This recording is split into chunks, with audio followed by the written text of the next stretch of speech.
Good evening, friends and family, and thank you for coming to another night with Behind Black Business.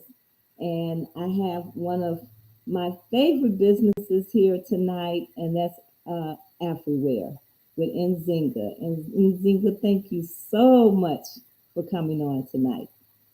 Thank you. It's always a pleasure and an honor to be with you in your noble cause that you have championed. Thank you for your dedication to the work.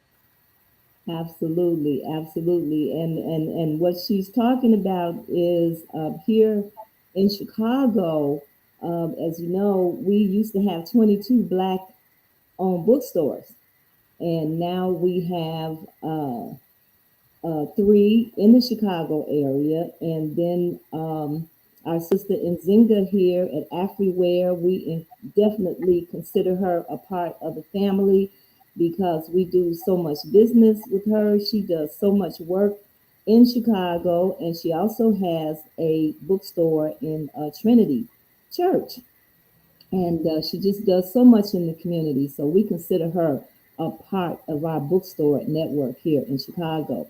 And I don't know how many of you may know, but one of our bookstores, Frontline, which is situated at 5206 South Harper in Hyde Park, and they've been there since 2004.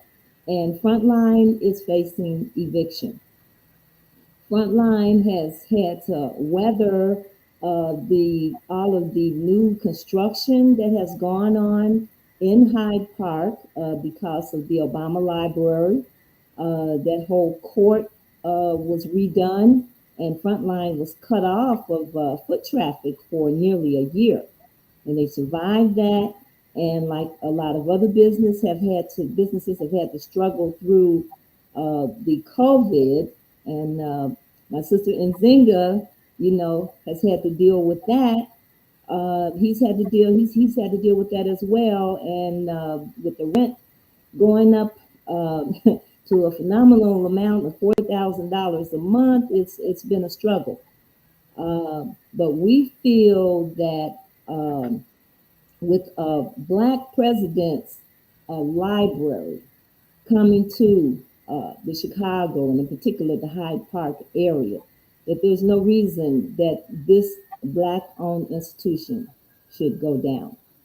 And so I asked Nzinga to come on tonight so we can talk about the importance of having our Black bookstores.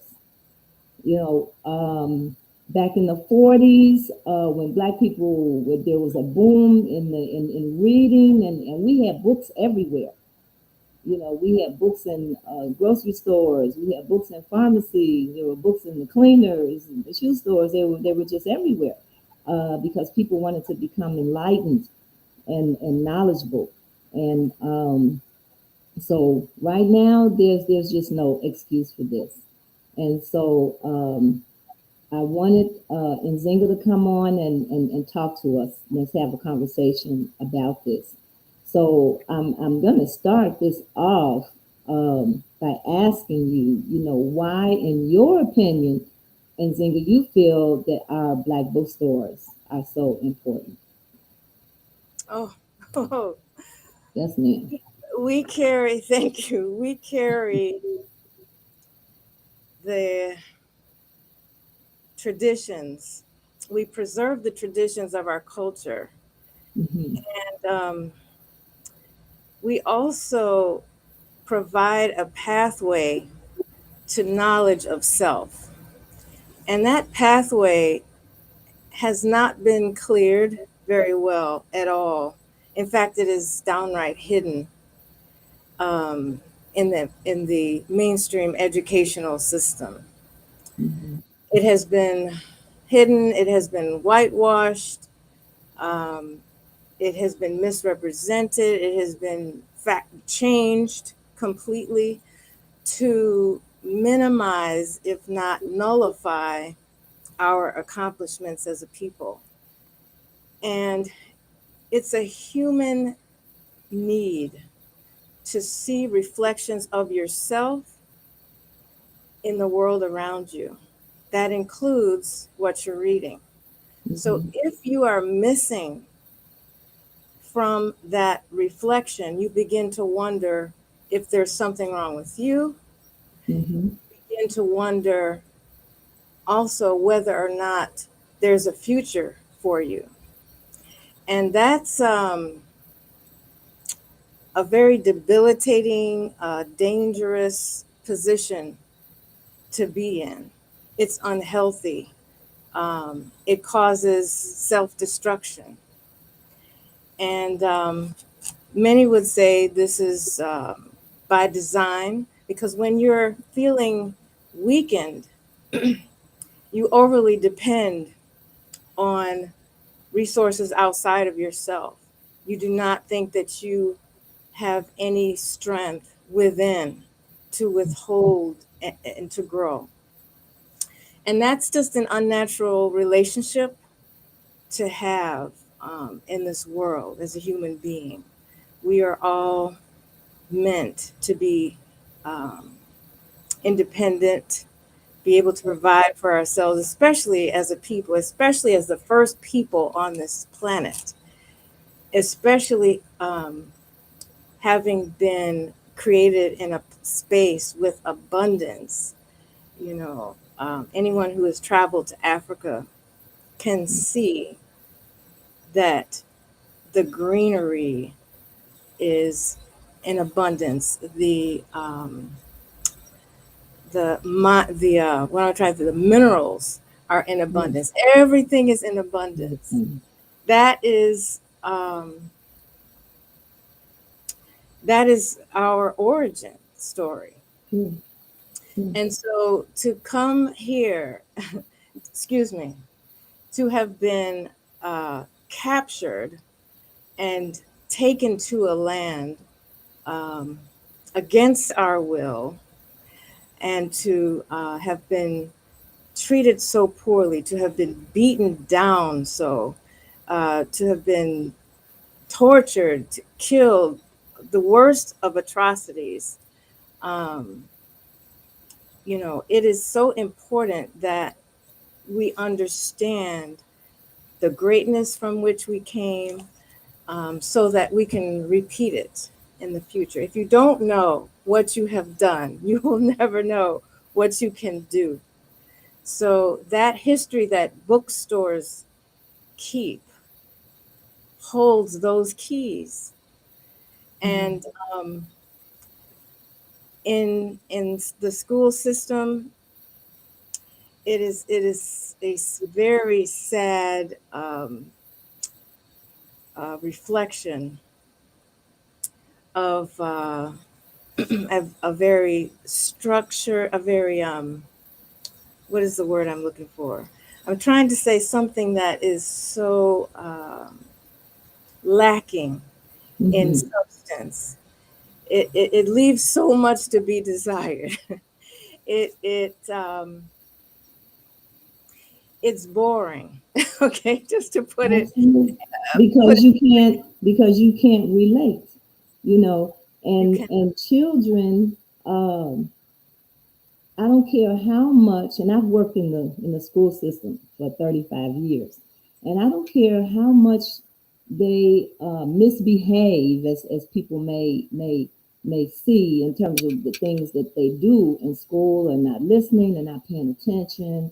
But when you begin to speak the truth of things, they listen, Absolutely. and so much, we're asking them to listen and learn about a lot of untruths or a lot of misinformation. Something's been left out here. And but when you begin to speak the truth of things, they listen and they want to know. They want to learn. It is absolutely the secret ingredient to creating the interest in our culture that is missing. That is the secret ingredient, is making sure that culture is infused in the history, culture is infused in the math, culture is infused in the architecture, culture is infused in every area of activity, because we were at the beginning. So we're going to be involved in every single area. And when you see that your footprint is in all of these areas, you'll say, oh, I can do that too. I mean, Mhm. you can ask most celebrities, most people who are successful, and they will say they saw someone else do it. They will say, oh, I saw someone else did that, and so I knew I could do that. That is like the bare bones minimum of what is required for inspiration. And there is a plethora of examples like that. It is not in short supply, but it appears to be that way because it is completely missing in the curriculum that we see in too many school systems. It is completely missing. And it plays out in a lot of what we see happening in our communities. And we can speak specifically to the Chicago area with all of the violence that we have and, all of the erratic behavior, of people. Um, you can see it all play out because they don't feel that they have any, as people might say, skin in the game. This doesn't belong to me, so I really don't care about it. I'm going to throw the garbage out of the window of the car because this isn't mine. I don't care. And so, knowing your history and knowing who you are, and even having opportunities to dwell on that, to talk about it, to be creative about it, whether it's in writing or whether it's in music. Uh, they took music and art out of the schools. A lot of schools don't have. They not only took the libraries out, but they took music and art out, which is a part of our cultural expression. In an And area it's been that very debilitating to our children. absolutely. And a requirement, I think, for human expression. Yes, of course, the intellectual, technical side of learning is important, but it has to be balanced with the arts to um, to make a healthy human being. Hmm. It's also an area that we excel easily in, you know, very easily in. It would be it. What if the same value and importance was placed on intellectual Olympics, I'll say, as Absolutely. are the athletics? What if? And it doesn't necessarily need to be more, but what about an equal amount, you Mhm. know, in the arts? Oh my goodness. It would be a world would be a different place. That's right. And today, a lot of our children don't have anything to do. And I can say when I was growing up as a child in Chicago, I was in the band, I was in the orchestra, I was in the choir, Sure. a lot of the athletics that they had, but reading was very important. Reading takes you places. Reading improves the cognition, the mitochondria, that connections, those synapses in the brain. They have studies to show now how you can. I don't care how much damage there is, you can always create new synapses to learn, to learn, to learn. I remember Oprah Winfrey on her show once saying, do something different every day, even if it's taking another street home, because the newness of things helps your brain cognition. Absolutely. And our And children, we used to listen to stories, auditory books, yes, tapes. Well, they were on tapes back then, but developing your ability to listen. And like I said, this is all playing out in the way people are behaving now. We're not thinking critically. We're not coming from a foundation of individual common sense. We're acting like herds, you know, and all you have to do is just spook the herd. If you watch some of the cowboys movies, and you spook the herd, and there's a stampede. yes. Something you said reminded me of uh, um, a very disturbing story told by Percy Julian's daughter recently. Um, so, reading is so important and was so important that at one point we were severely punished as enslaved people just for Mhm. learning how to read. And Percy Julian's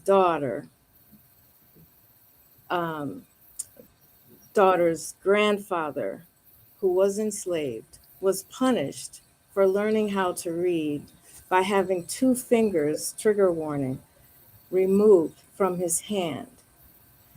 Now, the story that she told me was that she also, as his granddaughter, has two fingers missing from the same hand, but she was born that way. She was born that way. So, so that catastrophic, horrific punishment was passed on two generations Mhm. for learning to read. You know, it is a revolutionary act. People do not necessarily understand when you get your hands on just the right book, because Mhm. all books are not the same. Okay. Yeah. There's a book for everybody, but every book is not for everybody. But once you find that book, I remember one time going to an elementary school, and I brought specific books that are culturally relevant. And this little girl, maybe she was 8 years old, came up to the table, and she was very quiet, just looking at the covers, because the covers, the images, right? Mhm. Pictures worth 1,000 words. And she just stopped and she put her hands on her hips. She said, I would like to read if these were the kind of books we had in Oh school. my goodness. Yes, she did. She knew immediately the difference. Mm-hmm. When you can see that reflection of yourself, you're going to relate to it immediately. You can identify with it, and therefore you're going to be more interested in it. And then Right. that's how you learn. Those are the Right. ingredients for learning. The best environment for learning. And so I used to hate to read. I need to keep making sure I'm telling that story. In fact, I went into electrical engineering because I was asking the what is it called? The counselor. I said, I want to know what major does not require you to read because I hate reading. I Mm-hmm. said, he said, well, what about engineering? I was like, do you have to read? He said, no. I said, okay, I'll take it. That was like my only criteria, is that you didn't have to read. That's how much I hated it. That was before reading Miseducation of the Negro, before reading Mm-hmm. Invisible Man, before reading Black Economics. I was not seeing any reflection of myself. It was boring to me. There was nothing in it for me. I was just like, this is a waste of time. Now let But me ask you a question. You went into, you said electrical engineering. Yes, two Okay. degrees in it. Okay, so you go Two into more. okay, you go into engineering. I'm sure, okay, that is a very technical field, but at the same time, there's some knowledge that you have to come to the table with. And when you get to the part where there's application, of what you're learning, I think in terms of the way they teach engineering, it would be different if there were more of a reading component that was added to the engineering. And you being in engineering could speak to that, you know. Oh my goodness. Yes, it would Yeah. it would have been it would have been more interesting if I knew about Mm-hmm. Imhotep, right? The Mm-hmm. um one of the builders of the Great Pyramids, who obviously had to know engineering and geometry and Mm-hmm. architecture. It would have been a lot different in terms of being able to understand this is just a part of our legacy. This is just a part of me carrying forth what our people have done before. But instead, I was very detached from it. It Mm-hmm. um, it was easier for me to do because once I knew the pattern, once you knew the Yeah. formulas, and I wasn't attached to the formulas. It's just like, okay, when you see something that looks like this, apply this. There was Okay. no story behind it. Um, it was just if A, then B, applied to C. It was very Yeah. cut and dry, very, you know, um, just starkly um, just all about numbers. It was just Sure. strictly about numbers. It would have been a much different experience if And I I'm had sure, that and background. I'm sure at the end of the day, for those engineers, we have different kinds of engineers out here. You got the electrical, you have the chemical, mechanical. That would also have an impact on what they produce and they create. So as they're having a different experience, and there's a different experience in terms of what they create for us out here. So it's the whole thing. It's like the way they're teaching it and not addressing the reading component so much is stifling. It is, and it's hard to apply to real world examples. That's why it's so theoretical. Mm-hmm. It's just exists in like a closed circuit. Mm-hmm. And so Mm-hmm. it's like, well, oh no, what do we do once you put it into the real world? Sure. It's like that's where the training breaks down every time. Right. Because that's what you're doing. You're doing it for the real world. Same thing with the medical field where they break everything down. You talk to one doctor and they, well, you have to go to this other doctor. Well, you have to go to this doctor. Well, I only know about the feet. Well, I only know about the heart. Yes, yes, And they break you up in all these parts and send you to all these different doctors, all these different specialists, um, and not nobody has the necessarily story. looking at the Yes, whole body. And that's absolutely, where reading is so important. absolutely. It'll tie everything together. You can make, Hmm. like you said, critical thinking skills. Sure. Oh, that is so essential, so essential, just to everyday living. You know, I think of whenever you say critical thinking skills, I think of Marcus Garvey because Hmm. he had like three main questions that you should ask whenever you're reading. It's like, who wrote this? Okay. You're not just going to take who wrote this, what is their agenda, and Hmm. is it good? What is the result it will have for our people? It's Hmm. like, oh, okay. No Hmm. matter Hmm. what you are doing, you should have those three things in mind That's right. because everyone has an agenda. You should have an agenda, right? And Right. is it serving your purpose? You Mhm. should have an agenda. You should have an Mhm. agenda, right? You We should all, have an agenda, number one. That's right. yes, yes. Is this in Mhm. alignment with it or is this against it? You should definitely always keep, your wits about you, Mhm. and don't just take anything at face value. And he said that, in the 20s. And I'm just like, Mhm. And it's wow, still that's relevant today. absolutely. I And love I think we depend a lot on social media. We depend a lot on the news to tell us what's important, what we should be thinking about, what we should be concerned about, and who we should like, who we shouldn't like. yes. We depend on like our web person that takes care of our website would say all the time, people don't want to read.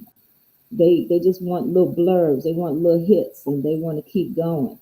And it's a very I think it's a very dangerous position for people to be in, because it puts you in a place where it's so easy to be manipulated. Absolutely. And it's the short attention span, Hmm. when but when you are starving, um you will grab almost anything for sustenance. Hmm. And like you said, that is makes you ripe for control. Hmm. Hmm. And which is extremely unfortunate. It's not a sustainable um, position. I think at some point people just they do wake up, because it's not a natural state to remain in. But it is unfortunate, just to understate it. It's unfortunate that that is what many are invested in. There's a lot of money in controlling people. There's a lot of money in doing things the way things have always been done. But I don't think our purpose here as the world's first people, is to do justice on Hmm. this earth, is to Hmm. bring the change that's needed for the greater good. I think that's what we're meant to be doing. We're not just meant to go along to get along. That's We're right. not just meant to repeat what was from before. We are constantly evolving. We see um, improvement just easily. Hmm.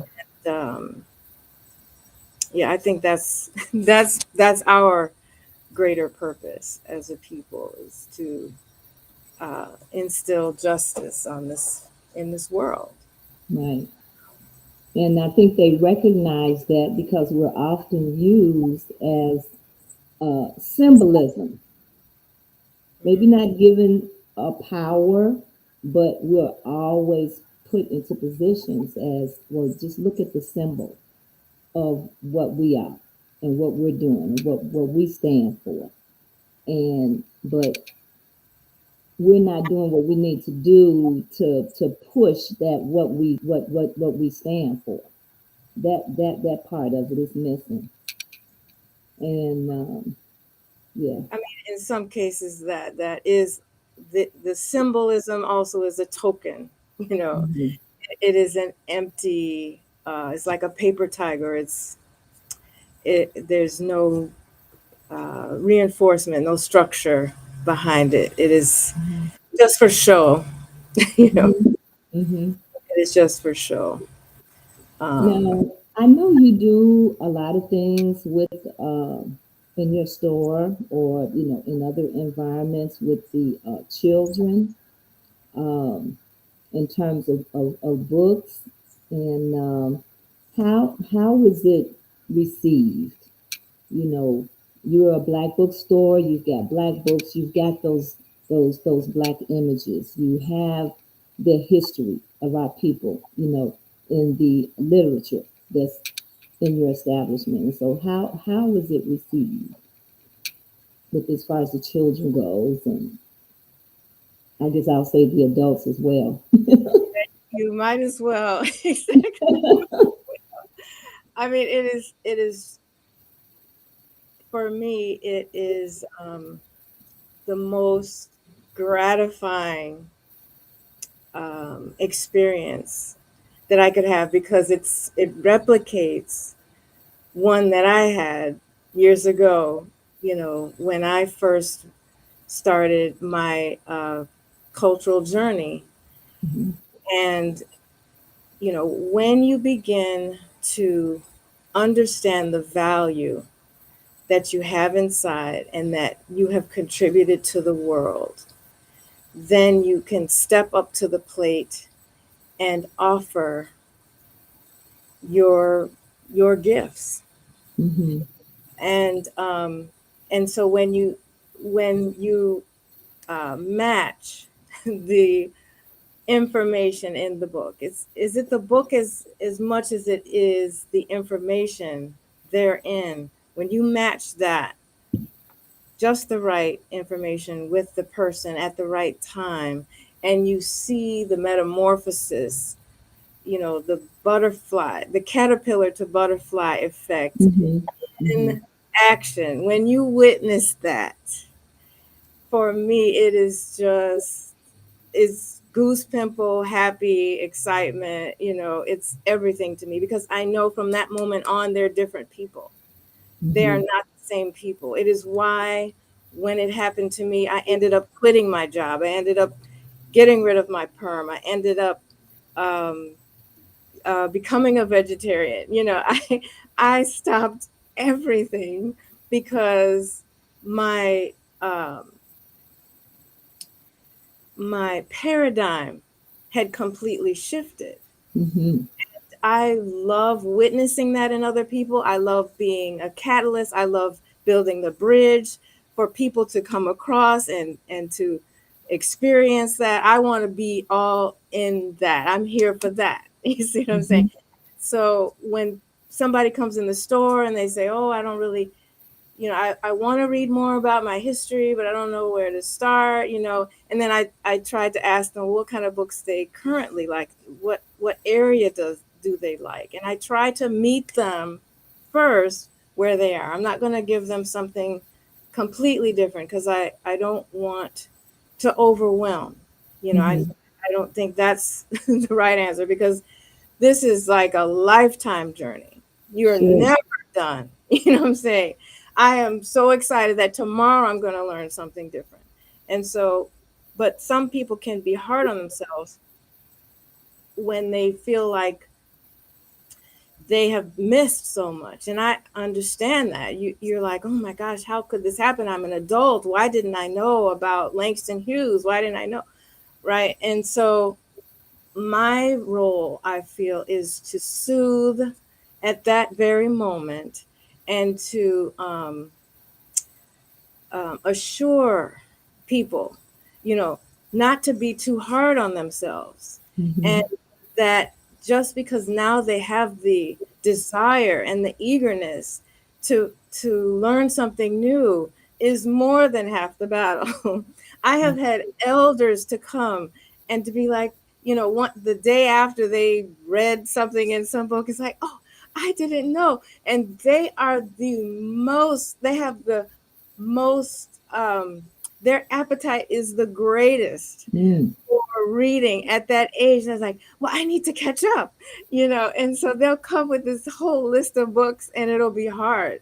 Sometimes it's hard to keep up with their reading schedule, you know, because they that spark, Mm. right, has been lit inside of them, and they are ready, and so that's that moment that I'm just like, "Yes, I'm here," "I'm here for you," because it's not all Googleable. It's not all Googleable, right? Sure.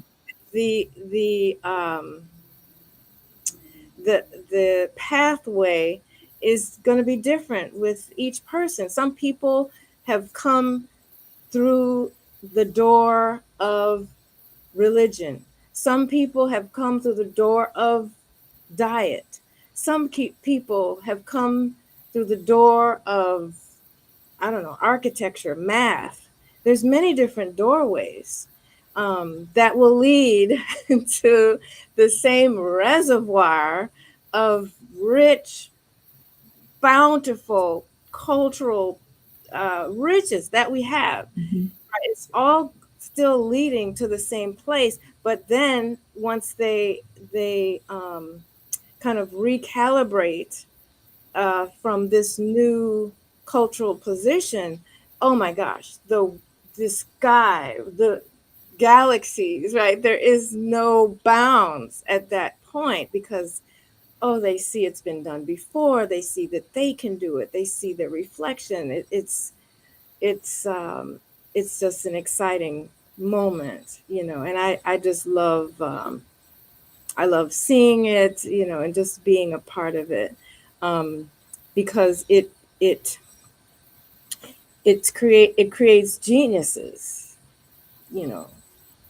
We already are genius, but once you know it, you know, once we know it, then no boundaries, no boundaries. Anything is possible. And I just, that's the way we're meant to be. That's the way we're. And you know, the beautiful thing about reading is there is no age, there's no boundary, there's no limit.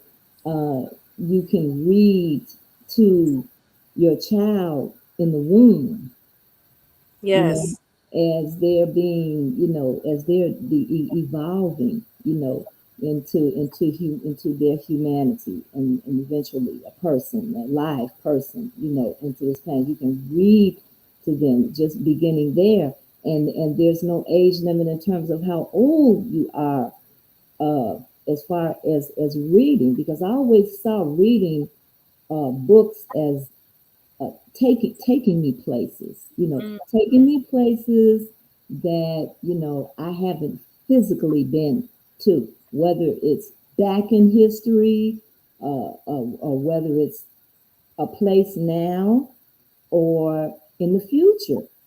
You know, what could be projections in the future. absolutely. And so it's been, it's a journey that there's no boundaries with it. None at all. And you're exercising your um, visualization skills. Hmm.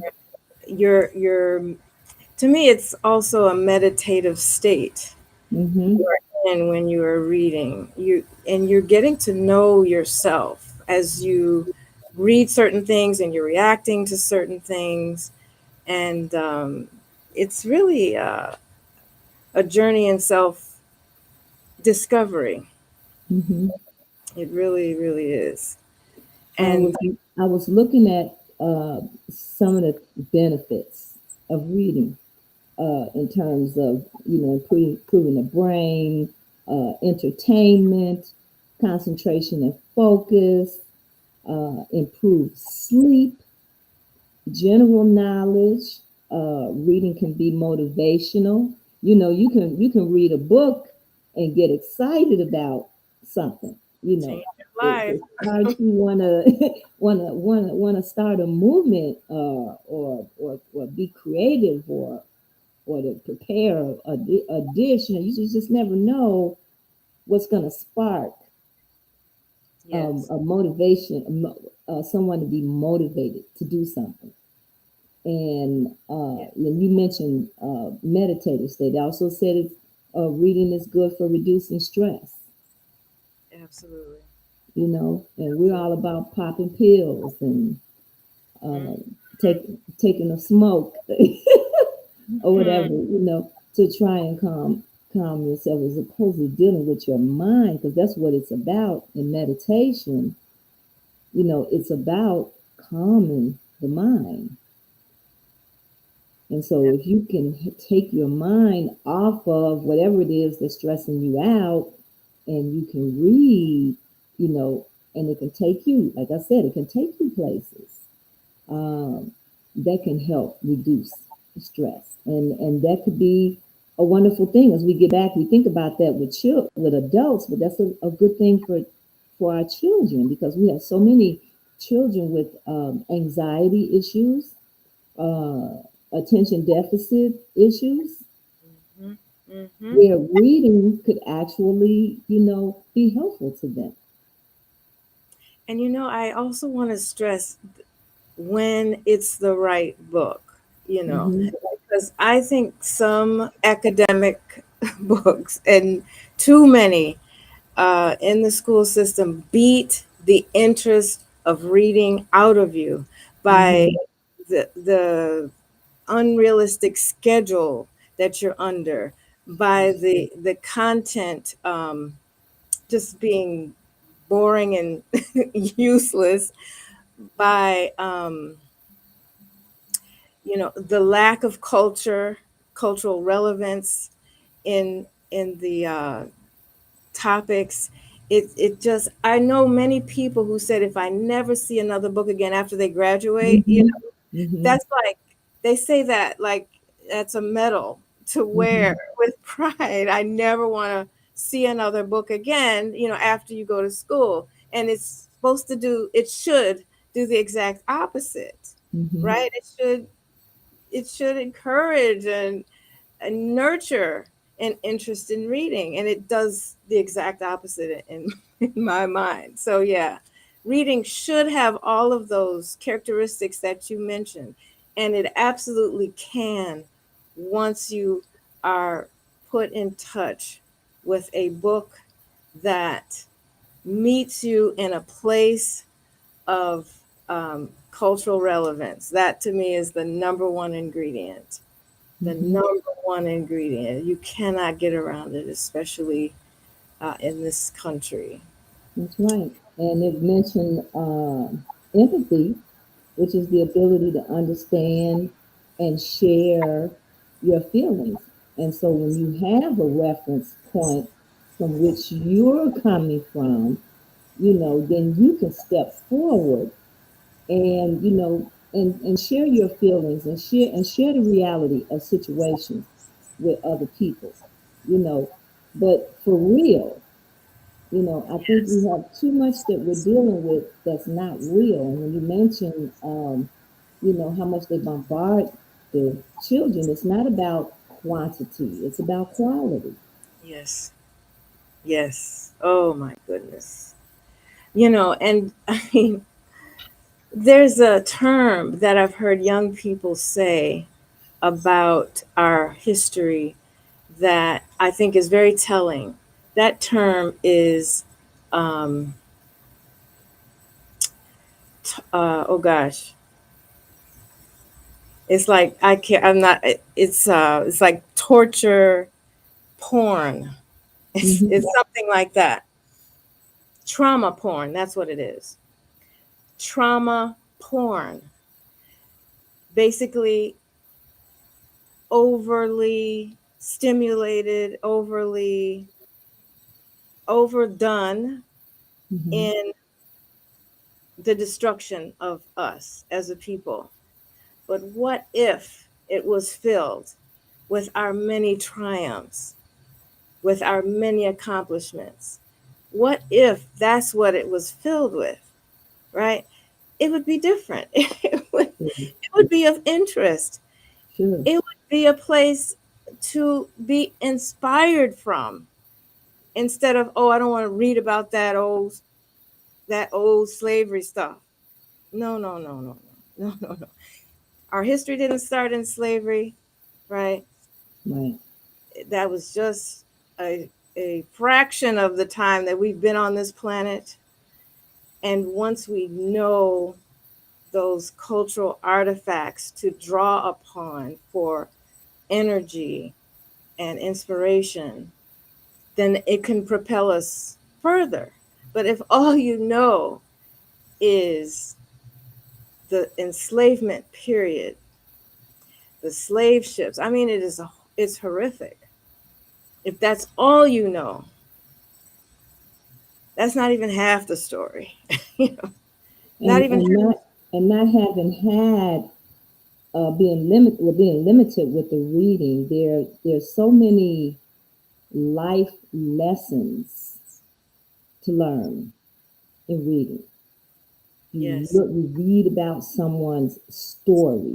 You read about certain things that happen in slavery, and there are lessons to be learned, that can help carry you through, help carry you forward. And a Oh, lot of our children um, are not getting a conversation about these life lessons, or even being people are just in a survival mode, me mode, you know, getting the dollar, chasing the dollar mode, and you're missing so much that's in between, all the stuff that's in between. You're missing it. And there's been some saying that I don't know the exact words, but it's not necessarily where you end up, it's the journey that's important. The journey, what you experience along the way, along your life. And I see my life as a journey. And we have our children today that don't even think uh, they'll be here tomorrow, or are dealing with the reality of they may not be here next year. I've read those articles in the paper, and so coming into our black bookstores, I think it's a grounding space to help people get grounded, because we're like off in space. We're floating out here, you know, and our feet are not on the ground, and we don't know what we're doing. I've gone into the voting booth and had the person next to me asking me, who did you vote for? For this, for that. I don't know. You have a responsibility to vote, but you also have a responsibility to know who you're voting for, what you're voting for. oh, don't get me started. Oh, And okay. when we talk about reading, all of this is relative, because this is where you're gonna get the information. And it's the full information. While you were talking, I was focused on the fact that when we are learning about enslavement, we are not taught about our resistance to it. That's right. We we didn't just lay down and die, right? We were steady fighting back. And I think that whole classes should be devoted to understanding what happened in Haiti. Whole classes should be devoted to these uprisings, to right, to our rebellions. We need to understand the oh gosh, the bus protest, those things that worked, those forms of resistance that worked, right? The boycott, all of those things. Those are like my favorite things, you know, Mm-hmm. to read about. That is a distinct and important part of our history. That is our human reaction to inhumane treatment. That's where we should be focused, Mm-hmm. not on all, how many chains were put on us, and then that this chain, and then this torture. No, how did we respond? What did we do about it? How will we do that now? And the fact that we survived and we're still having this conversation today, Yeah. you know, we haven't forgotten, No. you know. No, I mean, we're in a situation, we find ourselves in these situations, but we haven't forgotten. Um, and all that happened in the past are a part of who we are today. that's right. And That's that's where our reading is important because it helps you to understand that that we have and to every, be aware of that. absolutely. That's where we're drawing our strength from. Hmm. To understanding just that, Hmm. just that, how resilient we are, how on earth we got through those times, Right. making a way out of no way, you know. And I'm wow, recognizing, I want to make sure I say this we have to before we have to go. Um, that we do have an event on Okay, is absolutely. Independent Bookstore Day is actually coming up this Saturday, and everyone who purchases or purchases online or in the store gets entered into a raffle because we are going to give away some banned books. Yeah, Okay. and you've probably seen all of the hype about books being banned. And that's how important reading is, that there's Hmm. groups of people who are trying to keep certain information from being read. That's right. And And you have to ask the question, why? If you go all the way back to slavery and say, why didn't they want black people to read? Why was that such a terrible thing? Why was that such a taboo? You yes, know, yes. because they don't want you to think, they don't want you to I don't know, want they you don't to want you to be. It was empowering. it exactly. Exactly. In your mind became free. You could think about ways of getting off that plantation, Mm-hmm. ways Mm-hmm. of doing for yourself, of being human. That's And right. that's not a place of being controlled. That's right. And But we're almost in a similar situation today, with them taking the libraries out of the schools and with them not wanting us to, yes, teach Black history, yes, trying to change the narrative, around what happened to Black people in this country, the perspectives of people about many of our authors about that, uh, absolutely. how we can possibly, begin to change that. So it's a very similar situation. But you say you're having your author's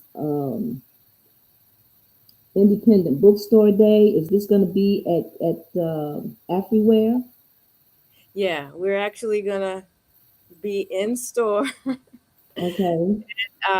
They're gonna there's a group that's gonna broadcast live from like four different independent bookstores around the city, and they're just gonna ask us, what we're what our activities are upcoming, and just in like 15-minute segments um, Mm-hmm. to different bookstores around the city. And So then now we this in Chicago or just out of Maywood? the other bookstores, I'm the only one from Maywood. The other bookstores are on the north side. Some are on the north side. Yeah. Okay. Okay. So this is Okay. the first time we've ever participated in it. So it'll be new for us. We thought it was a good idea, and Okay. glad they reached out. And we also have a free comic book day. We'll have free comic books. Okay. Spider-Man. That's I think uh, there's a black Spider-Man comic book. Miles Morales, yes. Yeah, I've seen that one. Yeah, there's plenty. There are more. I'll say a growing presence of black superheroes in mainstream comic books, but independent comic books definitely have plenty. to choose from. So we're going to have an entrepreneur, independent Black comic book creator on hand named Yorley Huff, and her series is called Superhero Huff. And Okay. she's be here. She also she has T-shirts, she has hats, she has jackets, she has shower curtains. She's really gotten creative in printing her images on all kinds Okay. of different medium. Okay. So I'm hoping that the children who come for Free Comic Book Day will talk to her and Mm-hmm. find out how she got started and think about maybe creating their own Sure. characters. Absolutely. Well, So that's the other what we often, because we, our organization, we're not profit organization, and we support Black businesses in general. We do put a great emphasis on our Black bookstores because we feel like our people need to be knowledgeable and aware. And so that's why we feature a Black bookstore on our website every month. And you have been on our yeah, website. Yes, ma'am. thank you. And we have a book giveaway. Matter of fact, I'll be announcing the winner of our book at the end of this show, but we give a book away every month to one of our subscribers. So this issue with Frontline and they're facing eviction in Hyde Park is not something that we just um, are addressing, but this is very important to us to support our Black bookstores. So I definitely want to support what you're doing. Um, and so your event is going to be this Saturday. You want to give the time? Yeah, the time is going to be 12 to 4, and anyone listening, feel free to come out to Maywood. It's 1701 South First Avenue. It's the tall white building um, Mhm. right off the Eisenhower Expressway, 1701, and it's Suite 400. Okay. Yeah, so 12 to 4 this Saturday, and then next Saturday we'll have Free Comic Book Day. Okay. Can you give us a few names of some of your favorite books or authors for our children, for parents who, are looking at books? I know when I first started reading to my daughter, they had that little, I want to call it, it was like the Mother Goose series, where they had the cutest little characters, Thumbelina, uh, Oh, Hakeem, what was that, Jamako and the Beanstalk or something like that. But they had all these little cute little Black characters in it. you I used were. to love to read those books to my daughter because she was really little. But if you could name some books that you think that some parents uh, might want to look at purchasing, that would be good, or some that are very popular for children. Sure. I just happen to have some right here. Okay. So we had a book signing recently with Sister Nana Akua Brew Hammond, and Mhm. why do I love this book so much? It's about the origins of the color blue. I'm not sure if I'm. Yeah, yeah. Pull it up, move up right there. It's perfect. Right there. Okay, origins of the color blue, and I'm so excited about it because it's a Black author and a Black illustrator, and oh my gosh, the illustrations just really, um, yeah, capture the imagination. There we go. It talks about how challenging it was to duplicate the color. It was found not. It wasn't found very. It wasn't plentiful in mining, and in this case, it's just showing us the what am I trying to say? A snail would give off the color once it passed. And so to have to kill all these snails to recreate this color obviously was not a very sustainable way to create the color. So it just talks about how um, creating they found other ways to create the colors so that it could be duplicated. And I just really liked how um, the author was saying the research that she did she didn't realize how difficult, how many people were needed to create this color in the very beginning. And Yeah. um, it's so interesting that sometimes you'll find books that will be about Black history, not necessarily written by a Black author or not necessarily with a Black illustrator, but for this to have all of the elements in one is, I think, noteworthy. So, yeah, if you want to listen to the entire interview, it's on YouTube. And also, this is an older book, but she's a Chicago author, Natasha Tarpley.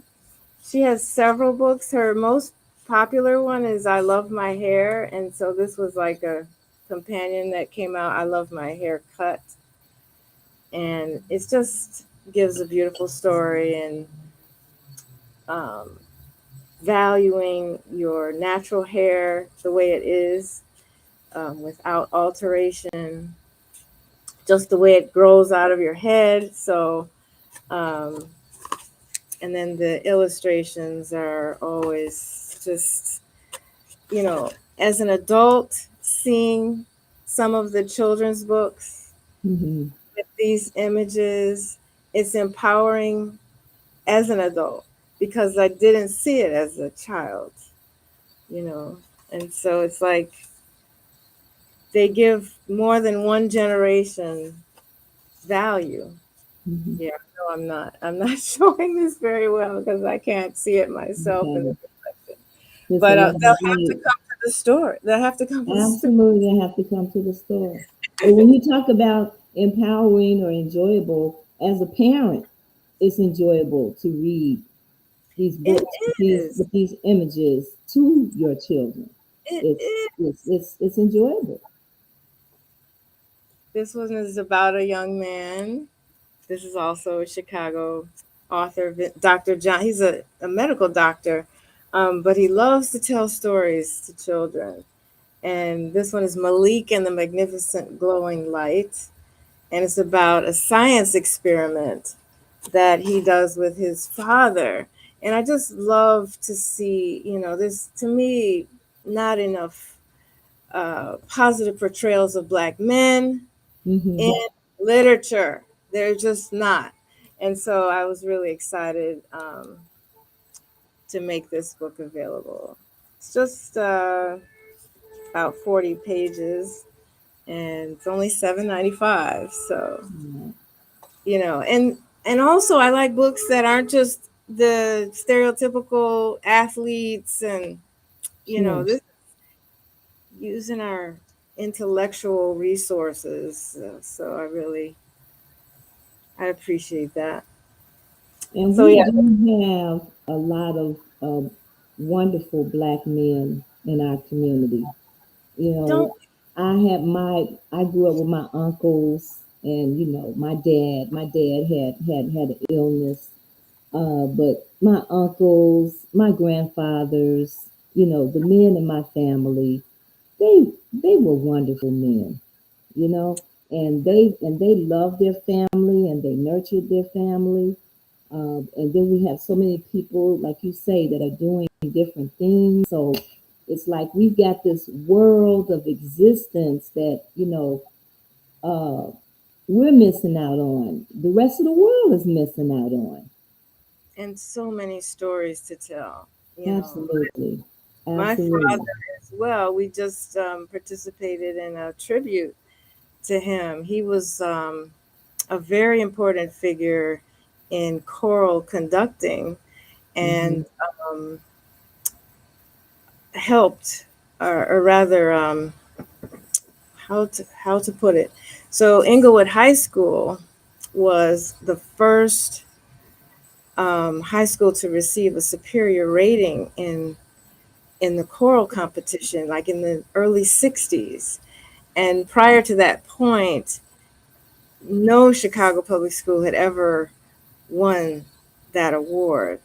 Mhm. And when he got through with those young people, their mouths were hanging open. And That's right. there's many of other stories that just are not seen in the media that we really need to keep telling to our children and keep alive, for the next generation Absolutely. to know. Absolutely. Well, Nzinga, we're getting close to the end of our show. Yes, I so much appreciate having had this dialogue with you. We make sure that we attend your event at Afriware on Saturday from 12 to 4. And we also are having an event at Frontline next Saturday, May 7th, from 12 to 4. Maggie Brown, Robert Irving are yes, going to be performing. Santita Jackson and Reverend Al Sampson are going to be speaking, and we may have a few more speakers as well. But this is all in support of a Black institution, a bookstore. absolutely. So That's what important. this is in support of. Frontline Bookstore. Brothers Say Cool, has been there, as I said, since 2004. And we're going to have to, we've been talking to different politicians and community leaders, and nothing has happened yet. But it hasn't been because we haven't been writing letters and making phone calls and knocking on doors. So we're coming to the community. Brother Say Cool has a GoFundMe page. If you can go to his website, Frontline's website, and you can find his GoFundMe page. And we have a petition out at change.org to save Chicago bookstores. And in that petition, we're not only addressing Brother Say Cool's and Frontline, but we're addressing all of our bookstores. And we're asking that our legislators begin to put dollars into creating contracts for our bookstores. Monies that are coming from the public schools that are allocated for books, that some of those 10% was what we're asking for, go to contracts for our Black bookstores. I understand that this once was the case, but Oh, our Mayor Daley supposedly dismantled this. mm, But this is how our bookstores can thrive. Our libraries can benefit from getting books from our bookstores. Everything is not on Google. Everything is not on Amazon. that's right. And the conversation that you're going to have about what's in the store and what you can purchase is not going to happen on Amazon. It's going to happen in our Black bookstores in our community. And so we have to support them. So we're asking you to come out to Frontline next Saturday, uh, not this Saturday coming, but May 7th. We're asking you to come to Frontline Bookstore, 5206 South Harper. We're asking you to go online and donate, and we ask you to sign the petition. I do want to indicate that we have a book giveaway every month, and so Brother Say Cool selected a book from Frontline as part of our book giveaway, and it's called The Eternal Year of the African People, and that is by Asantoa Apong Wade. Now, this book was published by Frontline. Frontline has a publishing company, and they published this book, and it's full of information about education, literature, music, films, culture, and language of Black people around the world. And there's a CD that comes with it. And our winner of that book is Brother Cajero. And we didn't get his last name, but we will get in contact with Brother Cajero because he has won this book as part of our gift at Repair, Restore, and Grow Black Communities to our community. So again, we want to thank everyone for coming tonight. We want to thank our sister Nzinga at Afriware, who is doing a wonderful job, and we can always depend on her. And she's going to have some books because we're showing some solidarity here. Uh, Afriware and Underground Bookstore, located in South Shore on East 87th Street, will have a presence with some books also to purchase at Frontline at our event on May 7th. So again, I want to thank you for coming. And again, Sister Nzinga, you keep up the good work because you're doing a wonderful job. Thank you so much again for your steadfast support. Much appreciated. Thank you. Absolutely. All Thank you. right, so let's have a good night. All right.